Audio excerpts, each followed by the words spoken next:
hangtod sa hangtod ato ning antuson maglabad atong kaya ato ning isudlan nga mag content creator ta.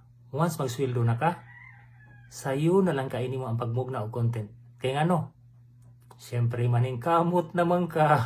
Mo na siya hinungdan. So arita sa sakto og organic nga pamaagi. Kaya ato ning gisugdan gituyuan ning butanga nga mosulod ta pagka content creator. So kinahanglan patas ta nga maglabad atong ulo ug unsay atong i-upload ini kaugma ug unsay content nga atong mugnaon nga atong ika-produce ini kaugma kay kada adlaw ra maning kumbate. So content creator ta, so buhat ta og content kay content creator man ta. Inana ka gina kasayon, so mag-antos ta sabay-sabay ta para sabay putang angat. Abi ko ninyo, ang uban karon na demonetize na hinuon tungod sa duna sila mga aktibidades nga sila ray nasayod nga dili sang ayon sa kagustuhan sa rules ni Facebook, labag sa patakaran sa balaod ni Facebook, na demonetize sila. So problema, ang ilang gihaguan og pila ka tuig, kay kini laging magdali ta. Wala lagi shortcut sa atong pag-angat diri sa Facebook, kadaghan na kumiingon ana, wala lagi shortcut sa pag-unsaon nato, masakpan ra gihapon ta ni Facebook sa ato ang mga dili maayo nga aktibidades sa mga pamaagi sa pag-angat. Usa ra gyud pamaagi, maghago og magbudlay, buhata og content, diha ra gyud ang standard organic nga pamaagi. Naamang gud sa nature sa atong kinaiyahan nga gusto gitang magdali, pero dili man gud nato na ma-influensyahan si Facebook, di nato na siya maapura. O magbuhat pud ta og mga aktibidades nga dili sang ayon sa iyang kagustuhan sa iyang rules, silutan pud ta niya. Susunod kita sa saktong patakaran og organic nga pamaagi, buhat ta og dikalidad nga content. Kana ra gyud pinakayawi.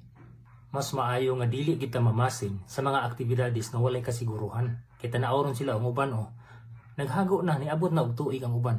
Unya karon na demonetize tungod lagi kay nagdali. Nangitag laing remedyo nga mas madali ang iyang pag-angat. So ang resulta, na demonetize sila. So nidako na hinong problema. Imbis pa angat na, padung na sa tugatog sa kalampusan, na problema na hinuon kay na demonetize naman. Gibawian ni Facebook sa katungod. Karon ang pangutana, o kanus ang mabalik or ibalik ni Facebook ang pribilehiyo nga mamonetize sila og balik. So antos na ginhaog taas-taas na panahon, imbis na ana dito duol na lang. Dili gini sayon ang kinabuhi sa usa ka content creator. Nasayod gyud mo niana. Unsa kalabad sa tong sa paghimo og mga content nga atong i-produce kada adlaw. Dili na ta mamasin sa mga butang nga way kasiguruhan. Kay tabla ra gyud atong gigilad tong gulingon. Kita ra gyapon mag-antos sa katapusan. O bitang gitawag tag content creator, kaya ang ato ang trabaho magbuhat og dikalidad nga content nga atong i-produce kada adlaw. Wala na lagi laing remedyo. Buhat ra lagi tag content bisag unsaon pa nato diha. Og buhat og mga aktibidades nga dili maayo, dili sang ayon si Facebook. Masakpan ra lagi ta. Mo na magbuhat ta og dikalidad nga content, mag-antos ta, patas ta, aron sabay-sabay kang moangat. Kay mga sakpan mo ni Facebook diha na demonetize na hinuon karon. Unya ang pila na katuig o buwan nga imo nang gigam na imong account nya karon na ingon ana na demonetize na, kagibawian kas katungod ni Facebook. Kay content creator man ta, so buhat ta og content nga atong i-upload kada adlaw. Bahalag labad tong kay content creator man ta, so atong buhaton magbuhat ta og content nga atong i-produce kada adlaw. Ato gining paandaron og maayo ni atong pangutok, pahuway tag sakto. Kay makapaminsar matag tarong, maka-create ka og content once sakto kas pahuway. Kana ra sikreto, content creator biata. So atong barugan, organic nga pamaagi nga atong gibuhat. Walay niabot sa tugatog sa kalampusan nga wala moagi sa tanang pagsuway o pag-antos.